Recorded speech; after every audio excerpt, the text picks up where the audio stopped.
first chapter. Now, as Jesus passed along the Sea of Galilee, he saw Simon and his brother Andrew casting a net into the sea because they were fishermen. And Jesus said to them, "Follow me, and I will make you fish for people." And immediately they left their nets and followed him. And as he went a little farther, he saw James, son of Zebedee, and his brother John. They were in their boat, mending their nets. Now immediately he called them, and they left their father Zebedee in the boat with the hired men and followed him. The gospel of the Lord. Praise to you, Lord Christ. You may be seated. 30 years ago now,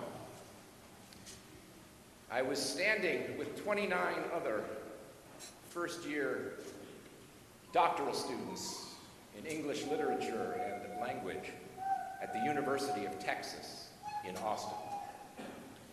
And we were standing outside the front door of the Harry S. Ransom Research Center, a rare book and manuscript library that the University of Texas has. And we were going to get a tour as newly minted candidates for the PhD in English. They wanted us to be aware of one of the great treasures our country has for rare books and manuscripts that date all the way back to the time when writing began. So we were going to do a little bit of a tour on this particular day. And as they opened the center for us, we walked in, and there, as we walked right into the middle, there was a book on a stand, and cordoned off with a red velvet rope. And there was a security guard standing there. And on that stand was the book, and that book was a Gutenberg Bible, the complete Gutenberg Bible. One of only 6 complete Gutenberg Bibles in the world that the University of Texas had recently purchased 30 years ago for the rather quiet sum of $6 million. Now, I had never seen a $6 million book before. In fact, at that stage of my life, I'm pretty sure I'd seen a $6 million nothing in my life. And so they had us break up into pairs, and we walked up to take a look at this book that was on this stand. I should note that a couple years ago, I was back at the Harry S. Ransom Research Center. And 30 years later now, no longer is there just a red cordon velvet rope and a security guard, but it is now safely tucked away between layers and layers of plexiglass in a hermetically sealed environment and tons of security. But we could actually get close to it. Close, right there, and then opened on the book. Now, I happened to be partnered with a young woman named Shelley. She came from San Diego, and she was going to specialize in romantic poetry.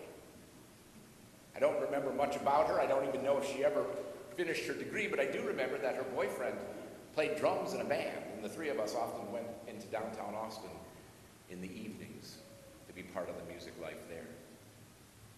So Shelley and I got up to look at this Gutenberg Bible, and it was flopped open. And I looked at it, and I realized it said, and this is a phrase that you might have heard. Some of you who have read the Bible before, you might have heard this one. It goes, "In the beginning was the Word, and the Word was with God, and the Word was God." And Shelley looked up at me and said, "You can read that?" Now, you see, I could, but the Gutenberg Bible was printed in Latin. And at the time, I happened to know Latin. So I looked at her and I said, "Yeah, I can read Latin." She said, "Well, I have no doubt that you can read Latin. The question is, why can you read Latin?"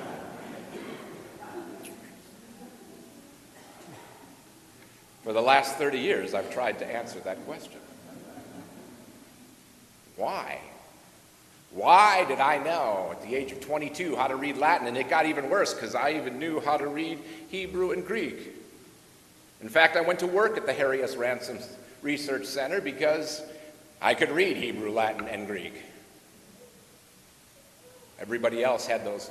They were the graduate teaching assistants with 200 or 300 students, and they would read stacks of papers this high. I got to go into the Harry S. Ransom Research Center, put on gloves, and sit in the quiet, listen to Stevie Ray Vaughan, and turn pages. until I got tired. And then I would quit. It was a great job. But the question, of course, that Shelley asked me so many years ago is the question that is so vital. Why? Why do we know the stuff we know?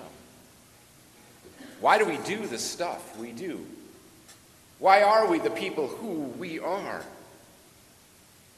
I mean, we probably all had thoughts and dreams. I mean, I thought I was going to be a great professor of English literature, and I was going to be able to teach people how to read. That's what I thought. That's why I learned all that stuff, I thought. I could get paid better. People wouldn't bother me in restaurants. There was a lot of good to that. But I mean, then when you think about it, you know that story that I read from the Gospel of Mark about those 4 fishermen, right? Peter and Andrew and James and John. You know, they were fishermen. Now, I just have a quick poll, just curious. How many of you have ever fished before? A few of you have, okay. What are the 2 main characteristics, if you want to succeed at fishing, that you have to have? Patience. Perseverance. If you're going to be successful at fishing, you better have patience and you better persevere. So, of course, Andrew and Peter, James and John, when they were learning how to be fishermen, they were trained by their father Zebedee and whoever Peter and Andrew had. They were trained to be patient, to persevere, to say, well, if we don't have fish here, try the other side of the boat, or maybe we go to another bay or another harbor. And so they learned patience and perseverance because that's what fishermen need to catch fish. And they thought that the reason why they were learning that is because, well, it pays the bills. I mean, there are fishermen who aren't patient and aren't perseverant. We call them people who work fast food. Or something else. But if you're going to be patient and persevere, you can fish. And of course, that's what they thought. That's why we learn to be patient and to persevere, is because we're catching fish to pay the bills. But Jesus comes along and says, I need some fishermen. I need some people to work with me when I work with people. And those of you who work with people know that the 2 characteristics you need the most in order to work with them are patience and perseverance. So Peter and Andrew and James and John thought that they had learned all this to catch fish, but it turns out that they had learned all that to work with people, like Judas. I could just imagine. Andrew said, okay, listen, next time Judas says something like that, I say we just bury him here. James is like, no, we can't. We got to give him another chance. Or Bartholomew, who Pastor Pam referenced last week, who none of us are even sure if that's his real name. They're like, why does Bartholomew always run away? Where does he go?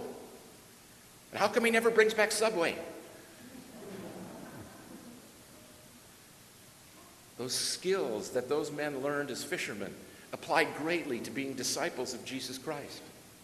And God has taken and used those skills that Peter and James and John and Andrew had as fishermen and used them to fish for people. To bring people into the presence of God and into the power of Jesus Christ. To have patience when they get frustrated, when they get scared. To persevere when they run away and to go get them and bring them back. These are the skills that God needed. And they took their talents and followed Jesus. So as we look into the future as First Lutheran Church, the question we might ask ourselves is, why has God given us these gifts that we have? Now, we might think it's just because we couldn't think of anything better to do, or perhaps because you came here and this is what your mom asked you to do. But God has a plan for each and every one of you. And the gifts and the talents that you bring to this place are used to make First Lutheran Church a beacon and a shining hope for the people not only of Blair, but across this state and across this globe. God has gifted you beyond immeasurable ways. And you might think it's nothing. You might think it's just something you had to do to get a grade or to get a rock. But it is not. It is God working in you to make the world a better place, to make people have hope rather than despair, to make people filled with love rather than hatred, to make people courageous rather than afraid.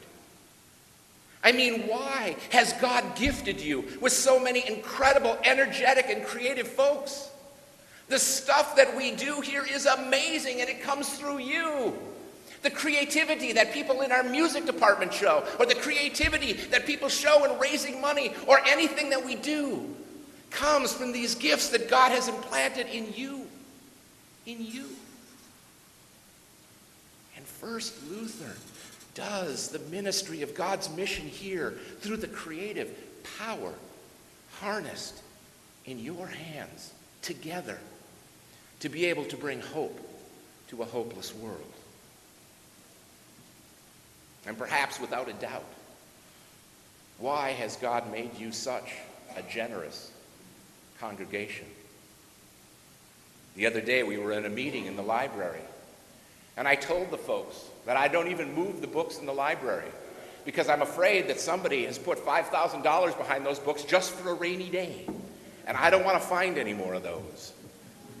Every time I turn around, this congregation is finding itself blessed with generous gifts that come from you, from your wallets, from your checkbooks, from your funds that have made this place a place of hope and promise.